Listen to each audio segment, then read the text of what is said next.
Well, Happy New Year, everybody. I promised it would happen, and here we are, a brand new liturgical new year. We're in the C cycle of Sunday readings and the 2 cycle of weekday readings. So happy C2, everybody. Well, as we come to Monday of this first week of Advent, then we begin a journey through the book of the prophet Isaiah.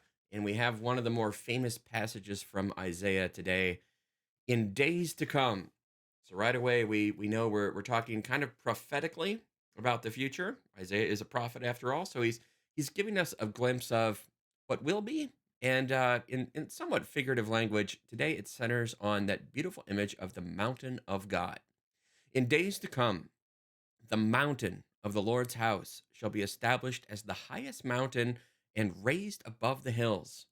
All nations shall stream toward it. Many peoples shall come and say, "Come, let us climb the Lord's mountain to the house of the God of Jacob, that he may instruct us in his ways, and we may walk in his paths. For from Zion shall go forth instruction, and the word of the Lord from Jerusalem. He shall judge between the nations and impose terms on many peoples. They shall beat their swords into plowshares and their spears into pruning hooks. One nation shall not raise the sword against another, nor shall they train for war again. O house of Jacob, come, let us walk in the light of the Lord." Wow, what a beautiful reading. And first of all, this image of the mountain of God. It refers to Mount Zion, which is the hill on which Jerusalem is built, but also a mountain that is not any physical mountain, but kind of an image of what it means to approach God. The idea that to approach God you go up a mountain is something that we see in the Old Testament. Horeb, the mountain of God, Mount Sinai, where the law was given. But more than that, spiritually speaking, well, I can't help but notice that no one climbs a mountain by accident. As a Boy Scout, one of the great kind of pleasures and goals is to climb the big mountains, especially at Philmont, where I work in the summer. I was able to climb Mount Baldy, the tallest peak, 12,441 feet. Did that this summer again for the first time in 25 years. It was not an accident. It had to be well planned. One might, I suppose, fall into a pit by accident. One might even gradually descend into a valley by accident, but no one climbs a mountain by accident. You have to deliberately start out to do it. And that's, I think, why we get this reading at the beginning of Advent about the mountain of God. On the one hand, we could see it as a prophecy that, well, everything's headed that way. But I don't think it heads that way just by accident. There's a plan. If you want to climb the mountain of God this Advent, you've got to be deliberate about it. You want that beautiful image of peace and tranquility and, yeah, spears into, you know, pruning hooks and all that sort of thing, swords into plowshares. All right, that doesn't just happen. What are you going to do this Advent to encounter God?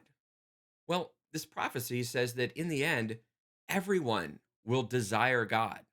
I don't know about you, but it seems like everyone gonna want to climb a mountain. I don't even know if everyone would want to do it or if everyone could do it.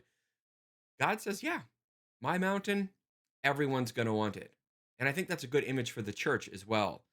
Today we see that more and more people are kind of falling away from the faith. It looks like less and less people want what the life of God has to offer.